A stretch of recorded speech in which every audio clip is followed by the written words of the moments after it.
This is all about Bitcoin, a show dedicated to all things, questions, and markets related to Bitcoin. That's lowercase b for the currency and capital B, Bitcoin, for the network. This is a collective journey to understand, apply, and use this innovation. All Bitcoin, all the time, or at least for the next few minutes here. I'm your host, Lawrence Lewitinn, filling in for Christine Lee. Let's check in on Bitcoin's price right now. The CoinDesk Bitcoin Price Index, the XBX, is at 38,686 or so, 88, moving around there. It's a little bit about flat over the past hour. It's up 3.5% over the past 24 hours. And now let's take a look at the chart of the day. The chart of the day is brought to you by Crypto.com, the world's fastest growing crypto app. All right, now have a look at this chart. This is from the CME's Fed Watch tool. It's based on the Fed funds futures contracts that are traded on the market. Using those prices, we can see how the market is predicting the way the Fed's next move will turn out. In this case, it's the upcoming March 16th meeting.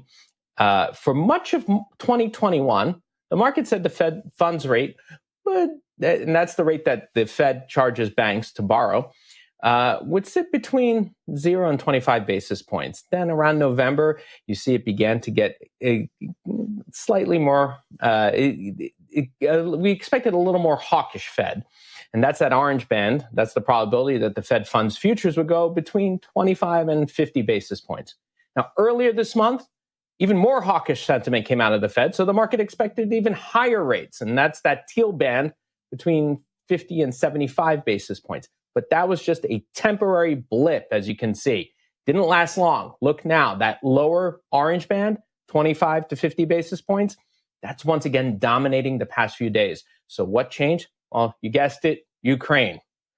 So joining me now to discuss that, the markets, and other Bitcoin news is our Week in Review panel. CoinDesk Managing Editor of Technology, Christie Harkin, in the 6 in Toronto, and Managing Editor of Markets, Brad Keoun, in Austin, Texas. So the entire world turned its attention to Ukraine. What do you guys say? Good morning. Hey, Brad, how are you? Hey, pretty good, Lawrence. Hi, Christy. It's morning where you are, Lawrence? You know, it feels like every day is just, it's always morning. It's 8 a.m. somewhere in the world. How about that? So, there we go. So, Brad, we had a lot of market volatility, and it wasn't just in Bitcoin and alts. What's going on, man? Well, we had this world-changing event this week. We don't have things like this that happen in the world very often. And, there's lots of geopolitical ramifications. We've seen big moves in commodities prices, might have implications for inflation. Obviously some crazy moves, right? Major moves. Pretty big ones. Yeah.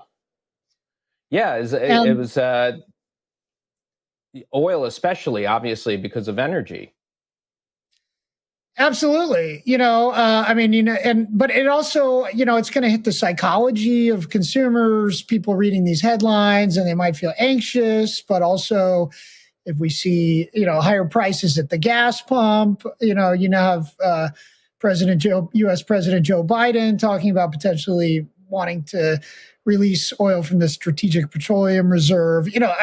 Something like this, really does have global ramifications. And one thing we've seen recently is Bitcoin, and Bitcoin really does, as has become increasingly a macro asset over the past couple of years. And, it's not only moving in response to these events, but people are also potentially seeing Bitcoin as maybe a player in the scene in terms of, if deeper sanctions on Russia might push Russia toward using crypto in some way or digital assets in some way, maybe one of the central bank digital currencies for payment. But so, it's, and Bitcoin prices have been down and back up, and We're just looking at the charts this morning, and they're down a little bit over the past week, but that belies kind of how big of a trip we've had this week. Yeah, it might be a long time before we see central bank digital currencies. That was a topic that we discussed today on First Mover. To implement something like that, it's going to take a lot of work. But in the meantime, we have this weird situation right now, particularly in the U.S., where you have inflation as a worry. Potentially. We'll see what the Fed does. The market clearly expects the Fed is going to hold off on being so hawkish now compared to where it thought it was going to be even just a month ago. Yet you have an economy that could potentially get weak because of higher oil prices, higher energy prices, higher timber prices, you name it. It keeps going and going. So does that spell the possibility of stagflation? And what do you think that ultimately means for crypto? It's so funny that you asked that question. I'm just talking with one of our reporters that word stagflation is really creeping in. It seems like it's becoming a buzzword. I've seen it in several reports, in my email over the past couple of days. But, we've been in a really uncertain state of the economy for the past few years.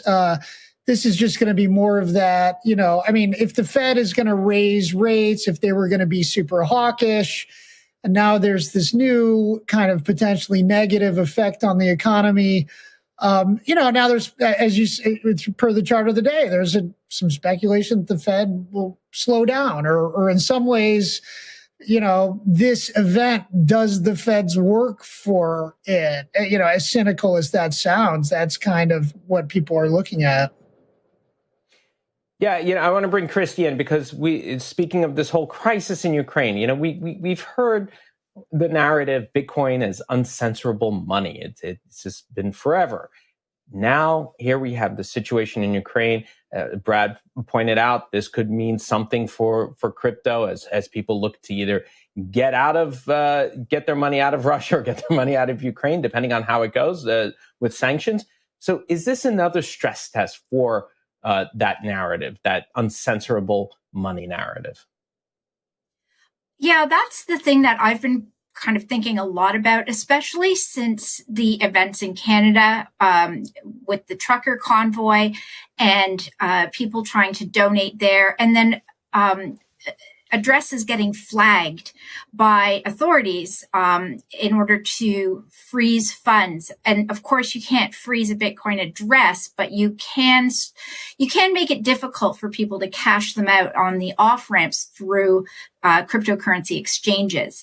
And I think that it's all becoming an interesting stress test for Bitcoin. Are we there yet? And I think that's sort of the question that a lot of people have been asking. What is it going to take in order to make Bitcoin truly uncensorable?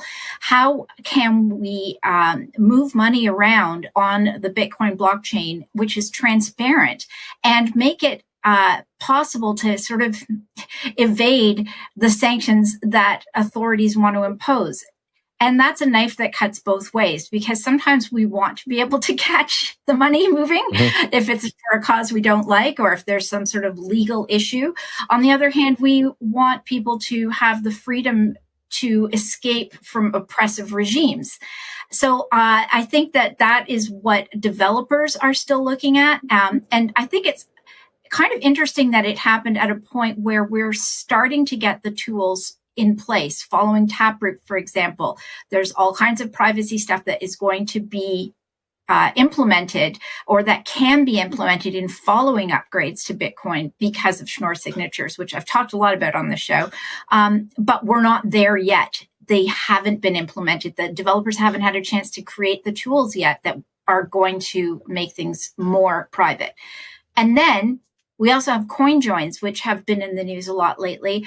Coin joins is like a mixing property where you can you put in your Bitcoins and you mix them up, the transactions, with a bunch of other Bitcoin transactions. And then it's really hard when it comes out the other end to figure out where those transactions come from. And there has been talk of Chainalysis and CipherTrace, other blockchain analytics companies being able to actually trace these transactions. And part of that is, first, there are some improvements that need to be made in the technology. It's not super user friendly, so people don't know how to coin join properly to preserve their privacy. The UI has just not been great, although Join Markets has apparently a new one in the works. It's going to make it a lot easier. And there's more stuff coming from developers who are, for example, Musig is a process that uses Schnorr signatures and allows groups of signatories to produce joint signatures in a joint message, and it's hard to tell who did what.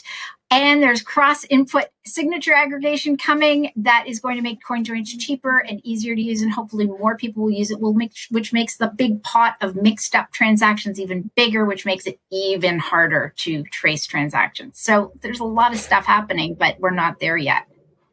Yeah, so let's step back for a second, because Canada, besides being the only other place where you can get decent Ukrainian food, where do we see the similarities here in the sense of over the next couple of weeks, how these play out, these two particular situations play out in Canada, where it's stopping let's say the truckers from receiving funds using crypto, and in Russia and Ukraine, where it's either stopping oligarchs from getting their money out of the West, or stopping or helping Ukrainians receive funds using crypto when all their other communications are cut off.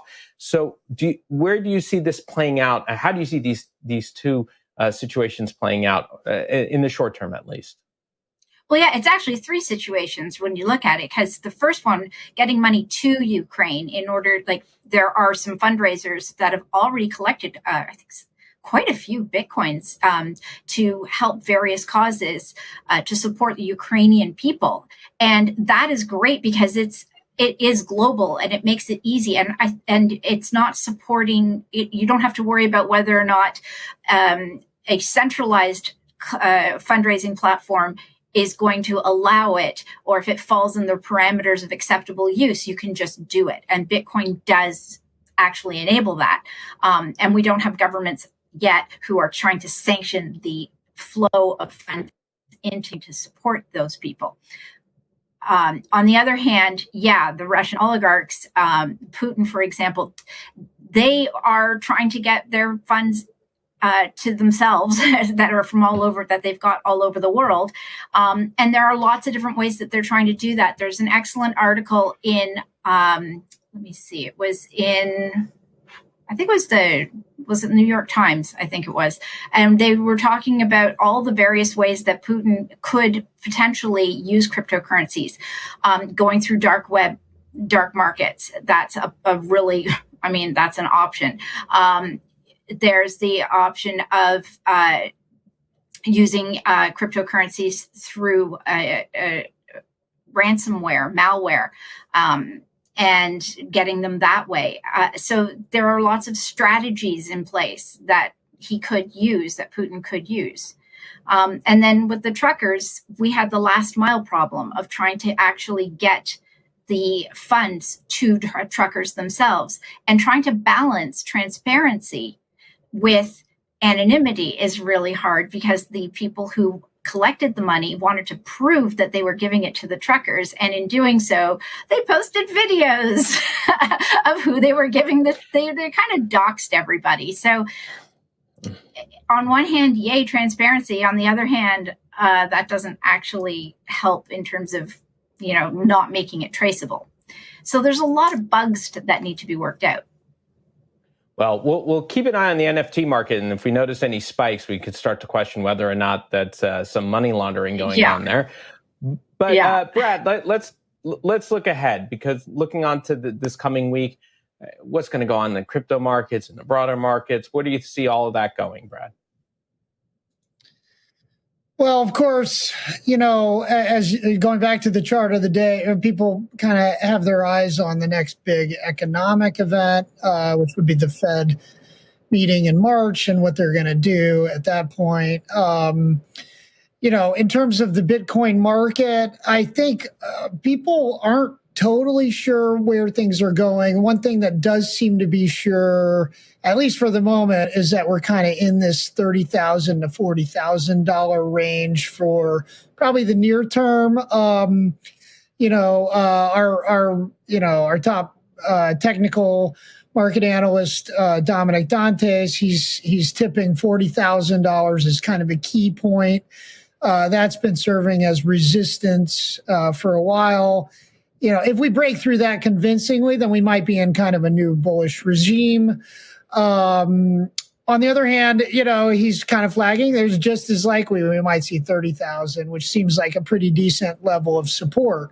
So in the short term, we're looking at this range. Although, going back to this whole discussion, we're in this point now where, this is a world that we haven't seen before. And, it could be some headline that changes everything, that we weren't expecting 2 weeks ago or a week ago, or even today. So, that's a big caveat, Lawrence.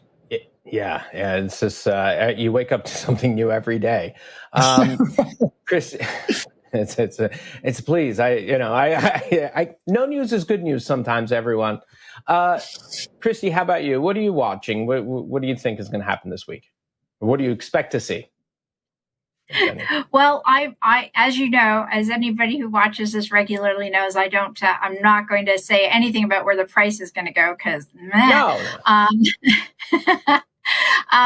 But what I guess what I'm looking forward to seeing, or what I'm keeping my eye on, really is going to be how this all plays out in terms of what people are going to be able to send to Ukraine and how that fundraiser goes. I think that there is definitely a global response that is kind of coming from the ground up, and people want $4 million, to participate. Yeah. And so I think that'll be interesting to see how many people actually turn to cryptocurrency, turn to Bitcoin as their method of donating, and whether or not that is a plan that's going to actually work and get into the, solve that last mile problem and get into the hands of people who need it. Well, yeah, it'll be interesting to see the next 7 days. But be assured that there'll be a lot of either coffee or something, sedatives nearby at least for all of this, because oh boy. Thank you both. Thank you very much. That was CoinDesk in Review, the CoinDesk Week in Review panel with Managing Editor of Technology, Christie Harkin, and Managing Editor of Markets, Brad Keoun. Okay, that's it for All About Bitcoin. I'm Lawrence Lewitinn. Christine Lee will be back on Monday at 3 p.m. Also, join both of us Monday morning, if you can't wait, at 9 a.m. New York time for First Mover. And that's your first look at the day's global crypto news headlines. You're watching CoinDesk TV.